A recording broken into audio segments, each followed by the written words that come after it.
Егер Қазақстан ұлттық құрамасының ойыншысы Рамазан Оразовтың мансабы басқалай болса, дәлірек айтқанда, оның мансабын Колесо Фортуны шешсе қалай болады? Рамазан Оразов өз мансабында 110 ойынға қатысып, 4 гол соғып, 7 голдық пас беріп, 1 трофейді иеленіп үлгерген. Жасымен рейтингіне қарай Колесо Фортунадағы клубтарда соған дейінгілес өзгеретін болады. Бәрі түсінікті деген ойдамын, ендеше көп созбай видеоға кеттік. Рамазан Оразовтың алғашқы клубын анықтаймыз, және бұл бізде ирландиялық Корк Сити клубы. Рамазан Оразовтың алғашқы маусымдағы рейтингі 63, жасы 19 және позициясы орталық жартылай қорғаушы. Қазір біз оны негізгі құрамға қоятын боламыз. Міне қазір құрамдағы ең аз рейтингілі ойыншы осы екен, оның орнына Рамазан Оразовты қойдық және позициясын сәл өзгертеміз. Енді қазір біз маусым соңын бірге көретін боламыз. Корк Сити клубы Ирландия чемпионатында бар болғаны 8-ші орынды иеленді. Олар 36 ойында небәрі 44 ұпайды жинады. Ал кубокта болса, алғашқы қарсыластары AFC атанып, оларды 3-2 есебімен жеңіп, жартылай финалға жол тартқан болатын, және жартылай финалдағы қарсыластары Богемианс атанып, оларды 2-1 есебімен жеңіп, финалға дейін шыға алған болатын, және финалда Шамрок Роверс клубымен кездесіп, оларды да жеңіп, және тіпті 3-0 есебімен жеңіп, алғашқы трофейлеріне ие болған. Рамазан Оразов бұл маусымда 36 ойынға қатысып, 9 гол соғып, 3 голдық пас берді, және 3 құрғақ ойын өткізіп, өзіне 5 рейтингті қосып, 68 рейтингіне дейін жеткен. Оразовтың екінші маусымдағы клубын анықтайық, және бұл бізде франциялық Париж клубы. Париж клубы Францияның екінші лигасында өнер көрсетсе де, ол әлде қайда Ирландия лигасынан жоғары. Сондықтан да бұл Рамазан Оразовқа үлкен мүмкіндік. Рамазан Оразовқа Париж клубы 7-ші номерді берді, және Корк Сити клубына 6.100.000 евро төледі. Париж клубы бұл маусымда өкінішке орай 6-ші орынды иеленді. Олар 38 ойынға қатысып, 55 қана ұпайды жинады. Егер 2 ұпай басым жинаған жағдайда, Лига 1-ге шығу үшін плей-офф ойындарын ойнайтын еді. Алайда бұл жолы ондай мүмкіндік тумады. Ал кубокта алғашқы қарсыластары Клермонт атанып, оларға қарсы жауапсыз 2 голды соғып, 1-8 финалға жолдама ала білген, және 1-8 финалдағы қарсыластарында 2-0 есебімен жеңіп, ширек финалға дейін шығалды, және ширек финалдағы қарсыластары бізде Анжерс атанып, оларды 2-1 есебімен жеңіп, 1-2, яғни жартылай финалға дейін жол тарта алды. Енді жартылай финалдағы қарсыластары атанып, оларды 2-1 есебімен жеңіп, финалға өте алды. Өте тамаша. Ал финалдағы қарсыластары PSG. Қазір қандай нәтиже тіркеледі, бірге қарайық, және нәтиже бізде 4-0 Paris Saint-Germain клубы жеңді. Айтпақшы, бұл жерде 2 Париж клуб өнер көрсеткен екен, алайда жеңіске жеткен клуб ол Paris Saint-Germain. Негізі финалға шыққанның өзі өте тамаша. Рамазан Оразов бұл маусымда 32 ойынға қатысып, 8 гол соғып, 3 голдық пас берді, және 9 құрғақ ойынға қатысып, өзіне 5 рейтингті қосып, 74 рейтингіне дейін жетті. Ендеше 3-ші маусымдағы Рамазан Оразовтың клубын анықтайық, және бұл бізде тағы да Париж клубы.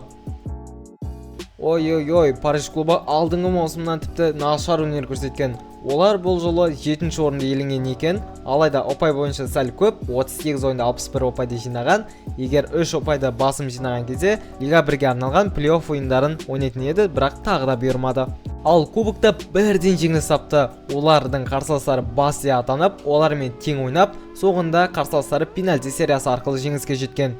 Рамазан Оразов бұл маусымда 36 ойынға қатысып, 10 гол соғып, 5 голдық пас берді, және 9 құрғақ ойынға қатысып, өзіне 5 рейтингті қосып, 79 рейтингіне дейін жетті. 4-ші маусымдағы Оразовтың клубын анықтайық, және бұл бізде Нидерландық AZ Alkmaar клубы. Ендігі маусымда Рамазан Оразов Еврокубоктарда өнер көрсете алады. AZ Alkmaar клубы UEFA конференциялар лигасында өнер көрсетеді. Онымен қоса Нидерланды лигасы өте бәсекелеске толы лига. Негізі қарсыластары білетіндеріңізде Ajax, Feyenoord, PSV секілді көптеген мықты клубтар бар. Бұл Оразов үшін үлкен тәжірибе мен зор мүмкіндік. Және онымен қоса Рамазан Оразовқа AZ Alkmaar клубы 26-ші номерді тағайындаған екен. Және де Рамазан Оразов үшін AZ Alkmaar клубы Париж клубына 51 миллион евроны төледі. Азы Алкмар клубы бұл маусымда керемет нәтиже көрсетті деп айта алмаймыз. Небәрі 4-ші орынды иеленген, яғни 34 ойында 65 ұпайды жинай алған. Ал 1-ші орында әдеттегідей Аякс клубы 34 ойында 82 ұпайды жинаған және 2-ші орында тұрған PSV клубынан 10 ұпайға басым болған. Ал кубокта болса, алғашқы қарсыластарын 1-3 есемен жеңіп, ширек финалға еш қиналмастан өтті. Және ширек финалдағы қарсыластары өте қиын қарсыластардың бірі болып саналатын Фейнорд клубы болды. Және оларды 2-1 есемен жеңіп, 1-2 финалға жол тарта алды. Және 1-2 финалдағы қарсыластары бізде Твенте атанып, оларды 2-4 есемен жеңіп, финалға жолдама алды. Және финалдағы қарсыластары Витессе. Негізі оңай қарсылас емес, бірақ та жеңуге мүмкіндік бар. Енді қазір ойын нәтижесін көреміз, және бізде жеңіске жеткен клуб ол Аз Алкмар және Рамазан Оразов 2-ші кубогына жетіп отыр. Онымен қоса Рамазан Оразов әр ойнаған клубында кубоктың финалына дейін жолдама алып отырған өте тамаша. Ал ЮЕФА конференциялар лигасына болса, өз тобында небәрі 3-ші орынды иеленді. Олар 6 ойынға қатысып, тек қана 2 рет жеңіске жеткен. Егер 2-ші орында тұрған клубта Азы Алкмар клубы жеңген жағдайда, онда келесі кезеңге өтер еді. Бірақ өкінішке орай тағы да бұйырмады. Оразов өзінің кезекті маусымында 44 ойынға қатысып, 18 гол соғып, 11 голдық пас берді және 9 құрғақ ойын өткізіп, өзіне 4 рейтингті қосып, 83 рейтингіне дейін жетті. Оразовтың соңғы клубын анықтайық, және бұл бізде испаниялық Атлетико Мадрид клубы. Өте керемет. Аз Алкмарда керемет маусым өткізген Рамазан Оразов Атлетико Мадрид скауттарының көздеріне ілікті, және олар осы Рамазан Оразовты сатып алды. Енді Рамазан Оразов өз мансабын Испанияда жалғастыратын болады. Атлетико Мадрид Оразовқа 30-ші номерді берді, және онымен қоса Азы Алкмарға Рамазан Оразов үшін 100 миллион евроны төледі.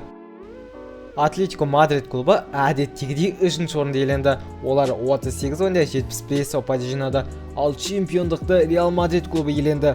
Олар 38 ойында 100 ұпай жинаған, және 2-ші орында тұрған Барселона клубынан 6 ұпайға басым болған.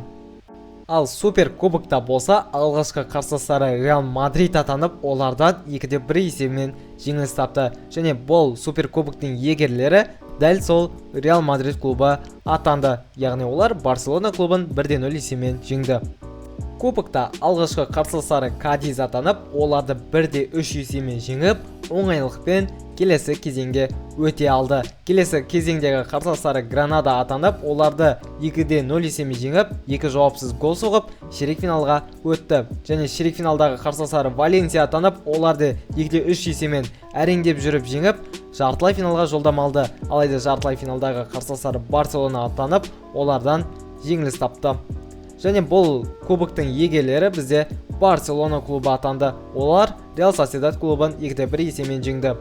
Чемпиондар лигасына келсек, Атлетико Мадрид клубы өз тобында 11 ұпайды жинап, 1-ші орынмен 1-8 финалға өтті. Және 1-8 финалдағы қарсыластары RB Лейпциг атанып, оларды 4-3 есебімен жеңіп, ширек финалға өткен болатын. Және ширек финалдағы қарсыластары Порту атанып, оларды 5-2 есебімен тас-талқан қылдырып жеңіп, 1-2 финалға оңайлықпен өте алды. Ал жартылай финалда олар Манчестер Сити клубын жеңді. Есеп 4-2 болған, және олардың финалдағы қарсыластары Бенфика атанған. Қазір біз кім чемпион болатынын бірге анықтайтын боламыз. Бенфика клубы 5 ойында мүлдем жеңіліс таппаған. Олар 3 рет тең ойнап, 2 рет жеңіске жеткен. Өте қиын қарсылас болары сөзсіз. Ендеше қазір ойын нәтижесін көрейік. Енді барынша жеңіске жеткенін тілейтін боламыз, және жеңіске жеткен клуб бізде Атлетико Мадрид. Өте тамаша. Голдың авторы бізде Кейн атанған, яғни трансферде сатып алған болып тұр ғой. Және бұл жерде Рамазан Оразов 46-ші минутта өкінішке орай ойыннан кеткен екен, бірақ ешнәрсе етпес, чемпиондар лигасының иегері атанды.